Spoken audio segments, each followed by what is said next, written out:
Unfortunately, I'm unable to work with bestowal. I have vessels of reception, and they strangle me, choke me, they waste my life. Perhaps I'll die without attaining anything, but that's what I got. That is the great revelation that happens to a person in the state called Yom Kippurim, the Day of Atonement. That there is nothing within my desires that agrees with bestowal. But I don't want to stay that way. I must start raising those vessels to the level of bestowal. I already achieved the inspection, the criticism, that my entire desire is a desire in which I cannot attain spirituality. And I have no choice, but I must invert that desire. It's like you plow through a soil until you achieve the outcome that what is below comes above, and vice versa. Meaning, what's important for the will to receive will become unimportant, and what's important for the will to bestow will become important for me. And if I do that, then the symbol for that is the sukkah, the tabernacle.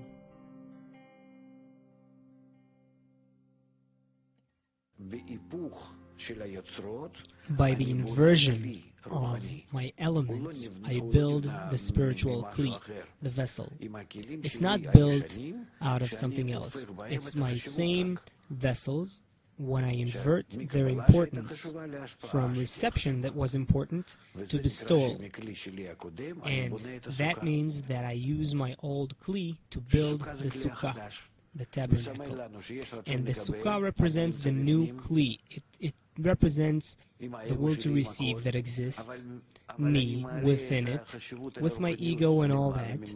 But I raise the importance of spirituality above myself, and I conceal myself, my ego that is, beneath the masach, the screen, from spirituality. I want to bestow, and then I achieve that bit of light. But that bit of light already comes to me and shines on me. That's the whole meaning of the holiday.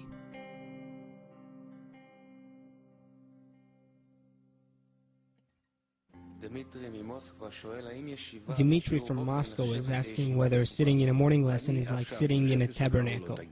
Am I sitting now in a sukkah or not? Tell me. You can say no, you're sitting in a building, next to a table, on a chair, right? Sukkah means that a person creates that from within his desires. That is called a sukkah, tabernacle. It means that he wants to put himself, his ego that is, into some sort of a temporary structure. Temporary here means that it's not so important for him. It's kind of transient, kind of shaky. He tries to build it using his will to bestow that may be created. All the waste is what he uses to create the thatch, the cover. You know, how does a sukkah look like? You can't make it solid. You can't make the cover out of concrete and just leave a few holes. It has to be something that you can barely, hardly, in a temporary way, you can barely build it, and it barely holds. This is something that symbolizes your inclination, how much you try, how much you're capable or not, and so on. But the main thing with the symbol of the sukkah is the thatch, the cover, and the importance. And that's what the decorations represent. They represent the importance that you attribute to the form of bestowal that you now want to be integrated in and governed by.